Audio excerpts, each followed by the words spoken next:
So Civil War issue number 7 brings an end to the main Civil War conflict, that is to say, these skirmishes and battles that have been going on between Captain America's forces and Iron Man's forces. And it does it in a way where we basically see this sort of last-ditch effort, this sort of final battle at the Alamo, so to speak. And as the comic opens up, we of course see that Captain America shouts his signature phrase, Avengers Assemble. And from this point until the end of the conflict, the battle will basically be total pandemonium.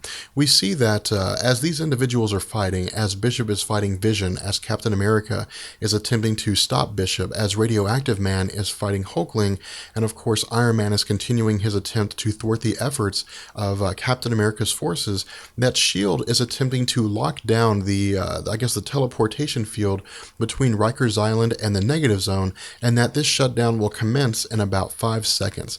From here we transition to T'Challa, to Black Panther, and Dagger, and what we see is that Black Panther is attempting to override the sequence that S.H.I.E.L.D. has initiated, but there's a 69-digit code that he can't quite remember. From here, of course, we see that Spider-Man is fighting against Iron Man, which is really sort of this, event that's been building up. We see that, for the most part, Spider-Man's trying to get some retribution for the previous conflict that Iron Man and Spider-Man had previously had. But before Spider-Man is able to launch a full-on strike against Iron Man, he is stopped by Lady Deathstrike and Venom.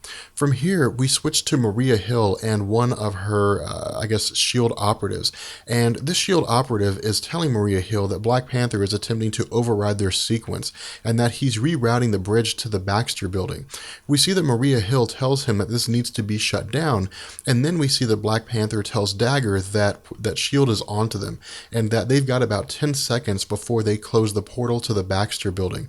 We see that Dagger calls on Cloak and tells Cloak that he needs to initiate the biggest teleport that he's ever initiated before, that he effectively needs to teleport everybody out of this Negative Zone area and back to someplace out in the open air, back to Earth. We see that Cloak is a little hesitant about this. Cloak isn't really sure if he wants to do this because this will be the biggest attempt and it may be something that might kill him. But Dagger says that if he doesn't do this, that they're all going to be stuck in the Negative Zone and they'll all be arrested and taken away by S.H.I.E.L.D. We see that Cloak is able to pull in everybody who is fighting in the Negative Zone and teleport them to Manhattan, where they're dropped above the skies of the New York City skyline. We see that Captain America calls on everybody, both on Iron Man's side and on his own side, who is capable of flight, to catch those individuals who would not be able to withstand the fall to the streets of New York. From here, we see that the fight begins again, and that, again, the entire conflict dissolves into total pandemonium. We see that Iron Man calls on various street-level police and individuals to try to clear the area of civilians. And of course, we see that the fight continues with Iron Man once again.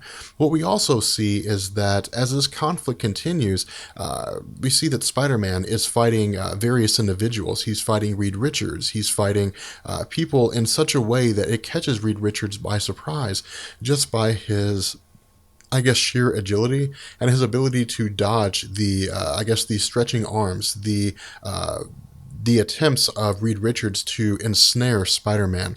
What we also see is that Captain America is locked in combat with both Lady Deathstrike and Venom, in addition to Taskmaster and a couple other people.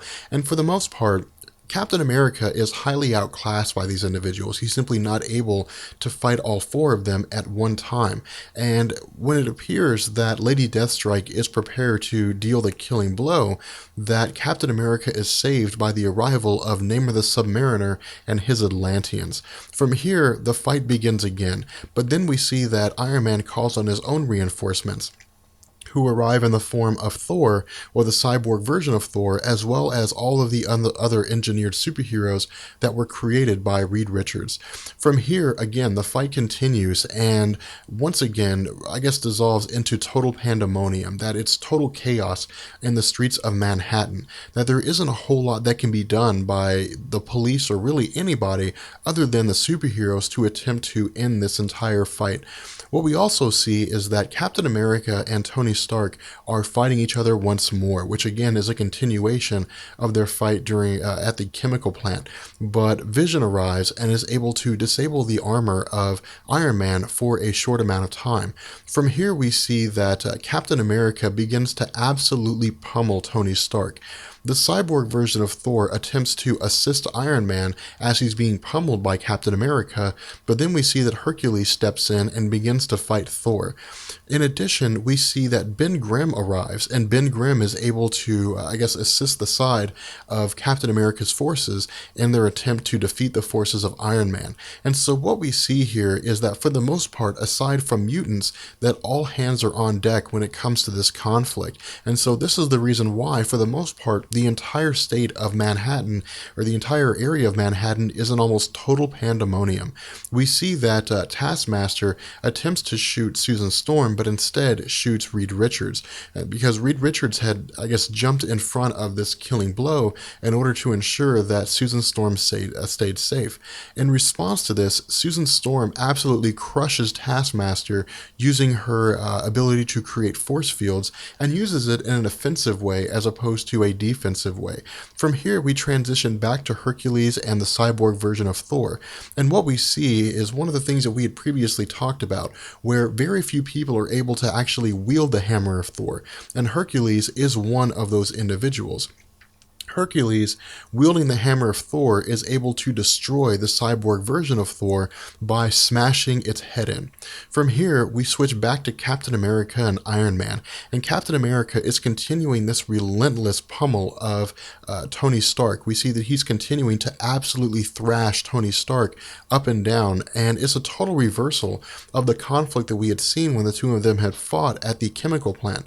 Because during the chemical plant fight, we had seen that for the most part, Captain America was being absolutely pummeled by Tony Stark, but in this circumstance we see it's the exact opposite. But then we see that various individuals jump in and stop Captain America, and some of these individuals are firefighters, some are police, some are EMS, and others are just random civilians that don't want to see Captain America stoop to this level.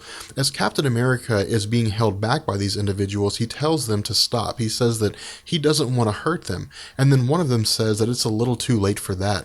From here, we transition to the entirety of the destruction that has taken place in Manhattan, and that in this entire conflict, in this entire battle, the end of this war that's gone on, that Manhattan has been completely ravaged by this conflict between these superheroes, and Captain America realizes this. Captain America tells his team that they're wrong, that Iron Man's forces are right, that they're not fighting for the people anymore, that they're simply just fighting. And Captain America lays down his arms. He effectively surrenders to S.H.I.E.L.D. And this is a very important part of the Civil War event. One, because of course, this is Captain America laying down his arms and effectively giving up, which pretty much ends the entire resistance for the most part as far as Captain America leading it. But what we also see here is that to a degree, Captain America is coming to his senses.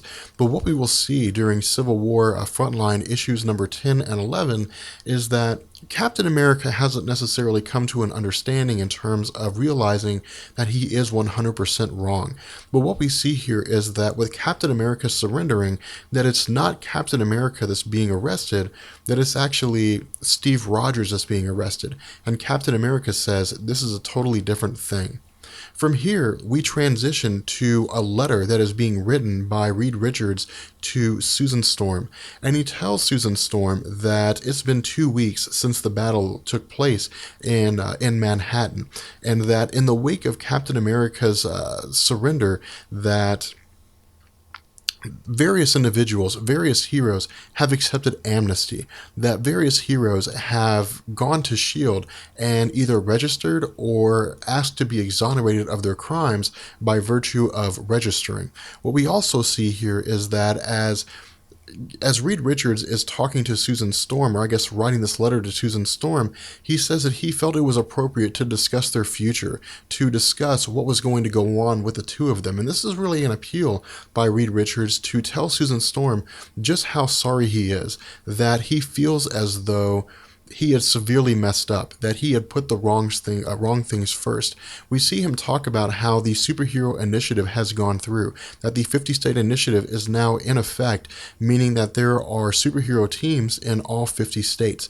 We see him talking about how some of these superheroes have been individuals that were created through the efforts of Reed Richards, Hank Pym, and Tony Stark, and that these individuals are, for the most part, reinstating, or I guess bringing back, this faith that humanity has in superheroes. We see that the Negative Zone, which was a controversial prison, which had very harsh conditions, that it was met with applause when people finally went public with it, when S.H.I.E.L.D. finally said that there is a place where they are taking superheroes who refuse to register, and it is outside the planet Earth. Now, this is a very big thing here, because what this means is that humanity is in effect celebrating the idea that superheroes who refuse to register are basically being exiled from the planet Earth entirely. What we also see here is that, of course, there's always going to be this sort of struggle. There's always going to be this attempt to ensure that various superheroes who have eluded S.H.I.E.L.D. but are still part of the underground will eventually be rounded up. They will eventually be captured, and they will eventually have to stand for their actions of being against the registration movement. What we also do is we switch to the S.H.I.E.L.D. helicarrier, which of course houses the S.H.I.E.L.D. headquarters above New York City. And we see that Tony Stark is speaking with Miss Sharp. And if you recall our discussions during the previous events of Civil War, we had talked about how Miss Sharp was one of the individuals that had been a major proponent, had been a major supporter of the Superhuman Registration Act. And we see that Tony Stark has been appointed to the position of Director of S.H.I.E.L.D., and that Maria Hill has been demoted to the position of Deputy Commander. And in response to this, we see that as a bit of degradation, or maybe as a bit of us, those of us who read this comic or read the Civil War series and hated Maria Hill so much during this series, that she is asked by Tony Stark to fetch some coffee along with cream and sugar for both Tony Stark and Miss Sharp. From here, we see that Tony Stark is talking to Miss Sharp about this entire Civil War movement, this entire war that's gone on, about how they have effectively won, and about how this 50-state initiative and the Thunderbolts becoming part of the 50-state initiative by virtue of operating out of Colorado will begin to restore this faith in superheroes that humanity had for the most part previously lost, and that there will really always be this sort of struggle. There will really always be this element of people who for some reason will develop powers later on and may very well choose to become supervillains or may become superheroes but choose not to register, and that as those events unfold, as those circumstances arise, that S.H.I.E.L.D. will deal with them. And ultimately, we begin to see that this comic comes to an end as Miss Sharp tells Tony Stark that she believes that he's a good man and that he's done all these things for the greater good, and that hopefully all of this will lead to humanity having its faith restored in the superhero community as a whole.